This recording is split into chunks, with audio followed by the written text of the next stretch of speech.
बिस्मिल्लाहिर्रहमानिर्रहीम। अस्सलाम वालेकुम।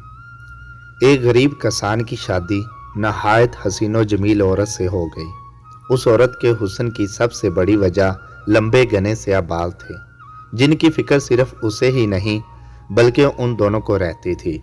एक दिन किसान की बीवी ने अपने शोहर से कहा कि कल वापसी पर आते हुए रास्ते में दुकान से एक कंघी तो लेते आना, क्योंकि बालों को लंबे और घने रखने के लिए उन्हें बनाना संवारना बहुत ज़रूरी है, और फिर मैं कितने दिन हमसायों से कंघी मंगवाती रहूंगी। गरीब किसान ने अपनी बीवी से माजरत कर ली और बोला, बेगम, मेरे तो अपनी घड़ी का स्ट्रैप काफ़ी दिनों से टूटा हुआ है। मेरे पास इतने पैसे नहीं कि मैं उसे ठीक करवा सकूं, तो मैं भला कंघी कैसे ला सकता हूं। तुम कुछ दिन मज़ीद हमसायों की कंघी से गुजारा करो, जब पैसे होंगे तो ले आऊँगा। बीवी अपने शोहर की मजबूरी को समझ रही थी, इसलिए ज़्यादा तकरार नहीं किया। किसान ने उस वक्त तो बीवी को चुप करवा दिया, लेकिन फिर अंदर ही अंदर अपने आप को कोसने लगा कि मैं भी कितना बदबख्त हूँ कि अपनी बेगम की एक छोटी सी ख्वाहिश भी पूरी नहीं कर सकता।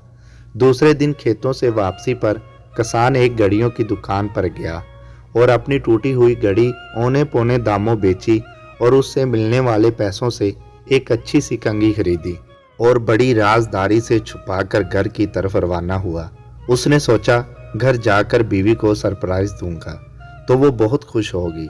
जब वो घर गया तो देखा उसकी बीवी ने अपने लंबे बाल कटवा दिए थे और मुस्कुराते हुए उसकी तरफ देख रही थी। किसान ने हैरत से पूछा, बेगम, ये क्या किया तुमने? अपने बाल क्यों कटवा दिए?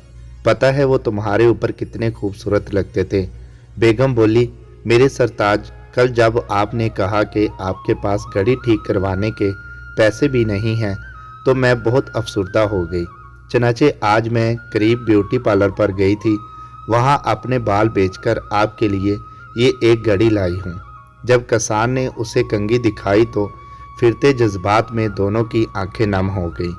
मोहब्बत सिर्फ कुछ देने और लेने को ही नहीं कहते, बल्कि मोहब्बत एक कुर्बानी और एहसार का नाम है, जिसमें अक्सर अपनी ख्वाहिशात और जज्बात को सिर्फ इसलिए कुर्बान कर दिया जाता है ताकि रिश्तों का तकद्दुस और एहतराम बरकरार रहे।